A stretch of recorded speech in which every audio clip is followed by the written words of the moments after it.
Hello there, YouTube. This video is part 2 in my GURPS Tech Level series. I am going to be talking about what is considered high-tech, TLs 4, 5, 6, and 7, and kind of briefly talk about 8.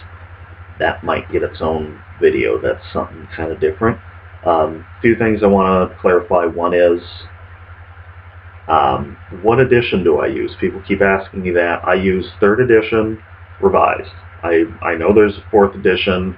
I know it's been a whole decade or more since it came out. I'm sorry I don't use it, but there's just so many 3rd edition books, and I've been using it for so long, or 1st, 2nd, 3rd, that I'm still on 3rd edition. If I do decide to upgrade at some point to 4th edition, believe me, there'll be a video on it. There'll probably be a lot of videos on it. Do book reviews, since I understand that there's 2 main books for 4th edition rather than just the basic set. So, but anyway, the other thing was I misspoke or was kind of unclear. I said TL3 is called The Age of Steel, and that's really more my name for it. I kind of got confused. The book says Middle Ages in the main book, and when it describes it says the Middle Ages, and then the next word is steel, and then I think it's weapons, armor, and then it goes on to describe technology and stuff like that. I just kind of worked that into my head as that's what it was, but I think that's a defining piece of technology is the Steel Age, and that's how I remember it anyway. So that's not an official GURPS term. That's Aaron the GM. That's his term. Moving right along. Other thing is difference between what low tech and what high tech means. Low tech, and that the low tech and high tech are not simply role-playing terms. They're terms that used to describe human advancement. Which low tech, to keep that straight, is anything that's naturally powered, if you will. It's either going to be horse-drawn, or human beings are cranking something, or it's like a wind or a water mill or something that's naturally powered, whereas something that's high-tech has, I want to say, a scientific component behind it. A gun has an explosion on the inside. A chemical reaction happens to project the bullet out. A gas engine has combusting gas on the inside that cause explosions that move the pistons up and down. A steam engine, very similar. It's a chemical reaction, a very simple chemical reaction. The chemical in this case just being water that's heated, going from liquid to gas, but it expands and causes movement. Still relatively simple process when I explain it that way, but it's higher tech. It's not pushing a cart. It's finding a way to consistently get the same amount of power indefinitely as long as you have that fuel supply. It's a major leap. But moving along, I'll start with TL4, which the book calls it, is it guns, sales, sales, and reason, or something like guns, sales, and empires. I'm sorry. The Age of Reason would be TL5, or simply think of it as the Age of Firearms, because that's the major defining piece of technology. You instead of going from a board with a tube attached to it that's capped off at one end with a little hole, you actually have, I had to redo the video because I realized I needed this with me. Okay, I can get it inside of the camera here. Now, there are different types of lock mechanisms on firearms, and the only lock mechanism that will exist in TL3 is what is nowadays referred to as a cannon lock. This is gone. It would just literally be a tube that's capped off with a little divot somewhere along the breech and a hole, and you put a little bit of powder in it. You tuck it up under your shoulder and you have a match, and you stick it to that little bit of powder in the divot in the breech. It's going to send up a flare, and hopefully it's going to ignite and shoot a jet of fire into the breech, which will cause the gunpowder in here to send that projectile outward. Now, all guns will work essentially the same up until 1900, and I will give you a real brief rundown because I have a whole another video on firearms if you're curious about that. How a gun basically works is this. How guns worked for 400 years. Excuse me. A modern gun works different, but I'll touch on that when I get to TL7. How they're all going to work very simply is you've got the barrel, and this is the ramrod. You pour powder down the barrel. You take a lead ball, put it down the barrel. You take that ramrod and you pack it down, because if gunpowder is not packed together, it doesn't create an explosion, it just flares. So you pack it down really tight, and at the very bottom, somewhere kind of around in this area, is where it's going to all be packed down. And you can see this hammer. Now, that's where the differences are all going to be. Up to this point, guns between 1400 and 1850 work the same, more or less.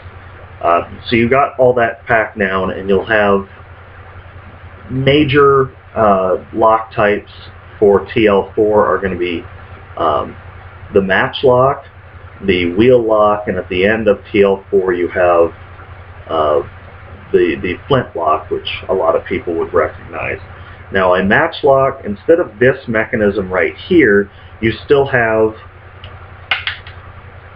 you would still have what is called a pan. It would be a divot or a cup kind of off to the side that has a hole drilled down into the bore, just as I described on the cannon lock, except this would be replaced by a little clamp that holds a burning piece of match, hence the name match lock, that when you pull the trigger, it slowly comes down, and at the end of it should land in that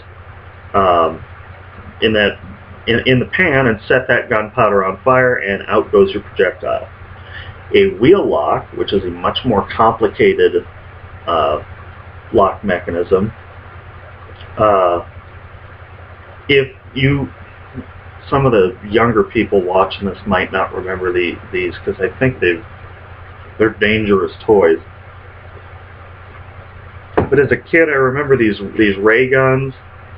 They had a plastic body, and you squeeze the trigger, and on the inside there'd be like a little sparking mechanism or whatever. That's basically how a wheel lock works, except you wind up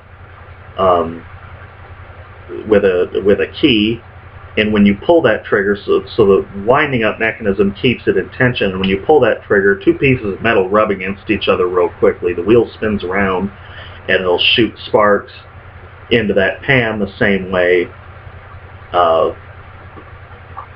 the same way the other gun will work, by shooting it into the pan, starts the fire, that goes down into the breech, out goes your projectile.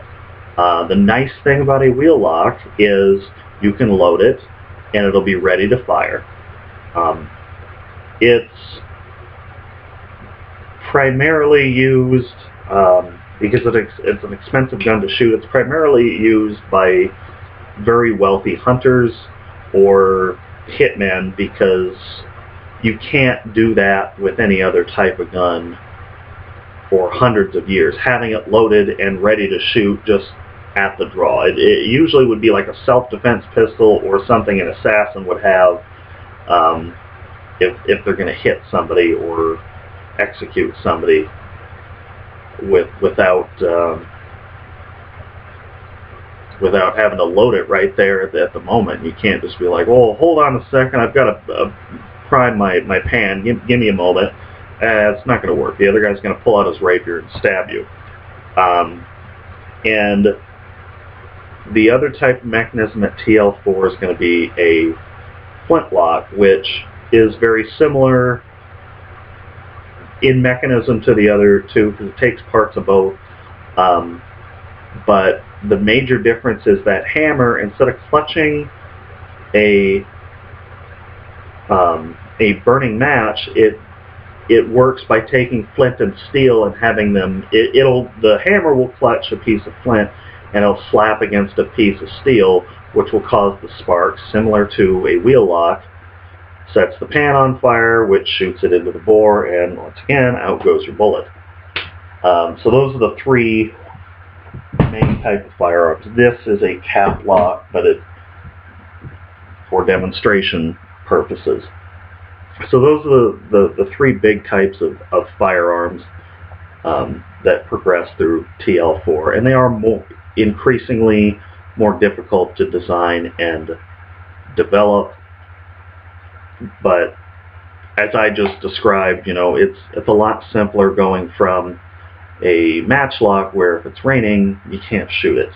Where if you have a wheel lock, you at least have one shot that's ready to go, and if you have a flintlock, you don't need to worry about getting the match started before battle. You just need to load and you're ready to go. Just a quick prime of the pan and now you're ready to fire. So that really changes how armies fight. That changes even hunters, because for how many thousands of years the bow was the go-to hunting tool. Once firearms were developed and became not just these kind of crude things, they changed even how families fed themselves. So it really defines TL4 as being a major thing. The other thing is ships. Ocean-going ships did kind of exist at previous tech levels, like TL3. I think I mentioned about the Vikings and Chinese ships that sailed great distances. But really, at least in GURPS terms, TL4 is where you have true ocean-going ships. You have quality maps that can send people from continent to continent consistently. Major trade routes are another defining aspect of the way the book describes TL4. You have a lot more interaction between societies. You have the ability to really go from continent to continent. It's not just a let's hope for the best sort of thing. It becomes norm. And as I said at the beginning, things from, maybe I didn't mention that from the beginning, or I put it on the other video. Either way, things from one TL might show up in an earlier TL as kind of a prototype form. In the same way with, as I described, guns, ship technology is very similar. TL5 is, as the book describes, the age of reason, and I'll go with that because I don't really have a better name for it. As far as weapon technology, it's kind of the end of metal armor and really the golden age of firearms, where they become the staple weapon on battlefields, and you do have better quality and consistently made flintlocks, which means not just regiments or companies of soldiers might all have the same weapon, but entire armies could have the same caliber with possibly even interchangeable parts. So you can outfit thousands of people with the same weapon and at a reduced cost. So it really takes over as being the primary weapon of war on not just the European continent, but throughout the Mediterranean world and also throughout Asia and Japan, although they, for some reason, well, not for some reason. They stuck with the matchlock much longer than European nations did, but that's kind of a unique occurrence within Japan, is that holdover of technology. But the other things about TL5 is it's, you could also call it the age of science instead of the age of reason, because this is when things like the microscope are invented. It's essentially, since I mentioned this, essentially TL4 is about the 1500 to say 1700, give or take, depending on where you are and what continent, and more wealthy people as opposed to the peasantry are going to have access to newer technologies. TL5 is going to be about 1700 to roughly 1900. And as I said, the telescope that existed before is actually a TL4 invention, but the microscope, actually looking at microscopic organisms, understanding them would be a new tech level, but microscopes existed. Also at the end of the age of reason, or the age of science, is the telegraph and the telephone become major means of communication. The steam engine and prototype diesel engines come in existence. The hot air balloon is also invented in that technology level. And as far as like historical campaigns, you can fall into, okay, let's just look in a history book and there you go. But if you want to use these technologies in other genres, like in my fantasy setting that I run, I don't leave it at TL3.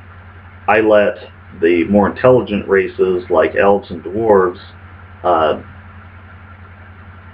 TL4 is the default, and they are actually TL5. I allow elves and gnomes and dwarves to use the different firearm technology. Hot air balloons and dirigibles are not a common occurrence, but seeing them in the sky would not frighten people. Oh, it's a monster. They at least know what they are. They're common enough that people know what they are. Gunpowder used in sieges is quite possible. And steam technology in general is more commonplace in my game worlds, competing side by side with magic, depending on who's really using it. Whereas one city might be a dwarven city and might be more technologically attuned. Maybe they have a steam engine that opens massive gates for their city or something like that. A more magically driven society would, of course, have some sort of magical mechanism, or enslaved golems or something that pull big chains to open the doors. But just as kind of an example, you know, I use the different technology levels to add flavor to my fantasy worlds. It's not just stock fantasy. It kind of pulls from some different traditions and adds a little flavor to it. So TL5, as I said, book calls it Age of Reason, but the easiest way I think of it is the age of science, which kind of blurs the lines into what TL6 is. TL6, I think it calls it in the book the war to end all wars, but the Victorian age is, to me, more the better way to put it, because it does take early concepts that are pre-World War I. Automobiles would be TL6 technology. As far as firearms and weapons go, you're talking fully automatic. At the end of TL5, you have brass cartridges in a very simple design. Same way as we looked at this other gun, except instead of you load the powder in and you have the bullet, you stamp it all down. What a cartridge is that compact loading operation already done for you, and you stick it in the gun and a hammer comes and hits the back of it, just like the cap lock on a gun, because that's what this is. That a little, it looks like a metal cylinder with wings on it. It's called a cap, and it goes over, and this is called the cone. It goes over that. That hammer comes down, shoots the fire into your breech where that compact bullet is, shoots it out. Well, a cartridge condenses all that. It has that cap on it, has the compact powder, and has the projectile. So all that hammer has to do is hit to the back of the bullet, hit the back of the cartridge, and it'll send that projectile out. And since you don't need to hand load them by pouring powder down the barrel, you can have guns that are operated on a lever mechanism, or like a pump mechanism, like a shotgun, or like a revolver type mechanism. And that's at the end of TL5. TL6 takes it another step further. Smokeless powder, where you have black powder, which is the original gunpowder formula, like saltpeter, sulfur, and charcoal at about a third to a third ratio. I believe sulfur and saltpeter is supposed to be slightly higher ratio, like a sulfur is 40 and then 33, 32, or something like that. I don't know exactly. I don't actually make gunpowder, so, but it's that's what gunpowder is. That's Chinese recipes, Old English and German and Italian and Arabic sources. Basically, those three components. Sometimes they will add other things in there, like sawdust or whatever, but those three elements create gunpowder. Smokeless powder does not use all those elements. It's actually a different combination of chemicals, and there's several different recipes. In game terms, they don't fucking matter. In context to what we're talking about, they kind of do, in the fact that smokeless powder is a lot more powerful and also doesn't have any smoke. That should sound really obvious, but it's not just smoke, it's also for those of you that have never shot a black powder weapon, you shoot, even this big musket I have here, it's got that long barrel on it. I shoot a full-size load. There is a small fireball and unburnt bits of powder and embers that do go flying out the end of it. A smokeless powder gun does not have as much unburnt material. That builds up in a black powder gun.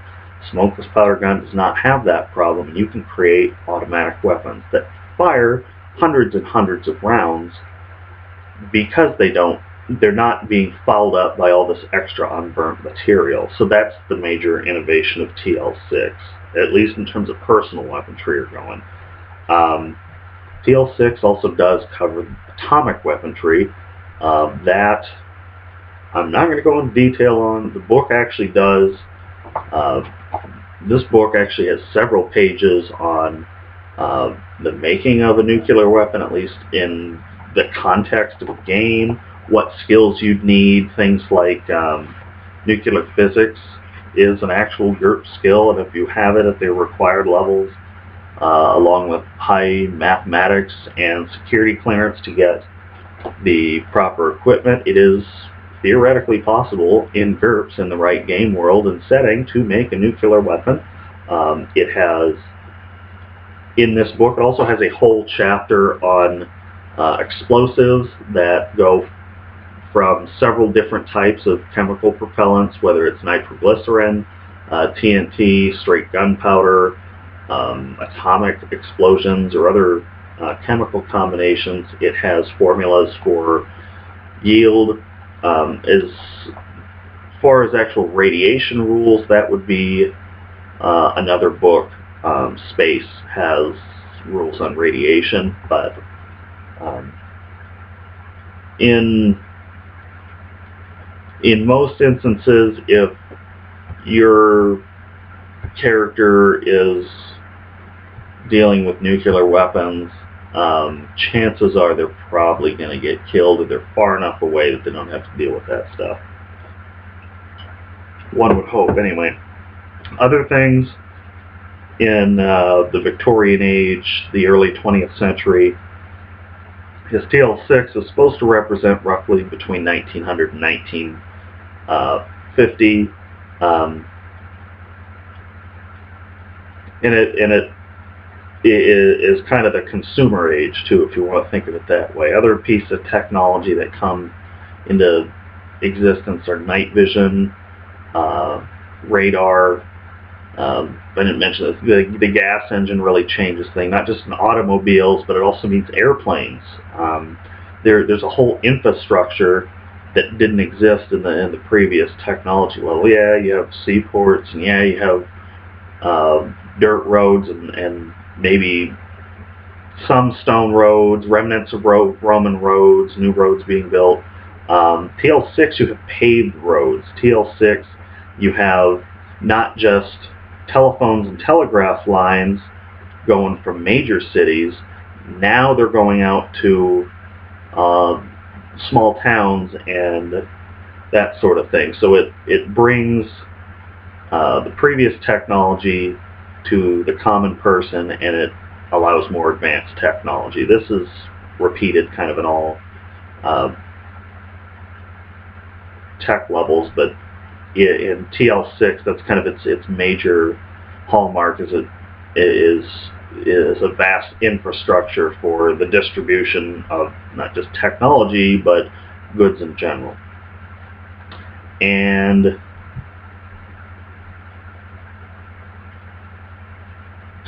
modern age or postmodern age, whatever, TL7. TL7. The book talks about this book was written in the 80s, so it talks about things like computers and cell phones and laser sights for guns and stuff like that. It's like, that's pretty cool. Except it's 20 years behind, and it's not very accurate. It could predict that laser sights for firearms by the year 2000, I think is what it says, or 2005, could be small enough that they might fit inside the gun, which they do now. But it did not guess that cell phones by this period in history, or by 2000 essentially, would be so commonplace, or home computers for that matter. It didn't understand, the people that wrote it did not really anticipate, and the book doesn't reflect what a real computer can do now. Younger viewers aren't really going to comprehend this, and if you do, good for you. But the type of computers that somebody like me used 20 years ago, it would take a dozen to 24 of those or more to do what your cell phone can do now. You would need a living room filled with these old computers, all linked together, all networked together, to be able to have the effective processing computer of even the simplest cell phone. And it still couldn't do all that stuff. It did not have the graphics card and the digital interface, the visual interface, to render things digitally that don't look like shit. I guess you're talking about Mario Brothers graphics that you can't use your computer to take a picture. It would take too long. It's not a It's not a camera. Digital pictures didn't exist, so that kind of processing was difficult to do. But TL7 in 3rd edition ends at 2000. And at the year 2000, TL8 begins. For 4th edition users, your GM's guide is going to have a lot more details, and I would suggest some serious thought on what you want your campaign to be about. Like, for example, I did a horror campaign, and it was supposed to be modern, but I had to set it in the 90s because I didn't want people using cell phones. And it's easy to just be like, well, you just don't get reception.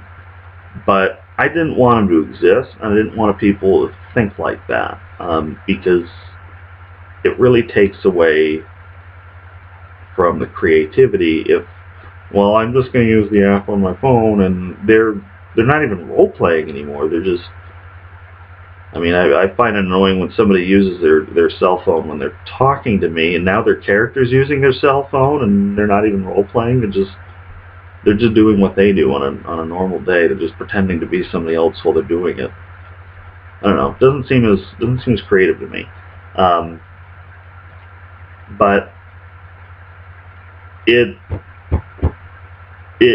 kind of a gray area, because 1990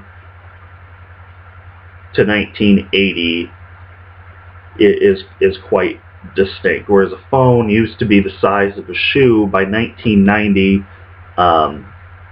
it's about half the size, and you can charge it by plugging it into your cigarette lighter. By the year 2000, it folds in half and fits in your pocket, and by the year 2010, it still fits in your pocket, but it also takes phones and checks your email for you if you want to, and gets online, and it's a GPS device, and just all these little non-phone tasks that were incomprehensible in 1987 or whenever the book was written. So you have to use very specific care when you're doing historical games, or even fantasy or science fiction games that are getting around modern times. I think this video has gone on long enough. I won't get into TL8. I'll make a different video on that. Sorry for the length, but thank you for watching if you got to this point. Subscribe, like, comment, and thanks for watching.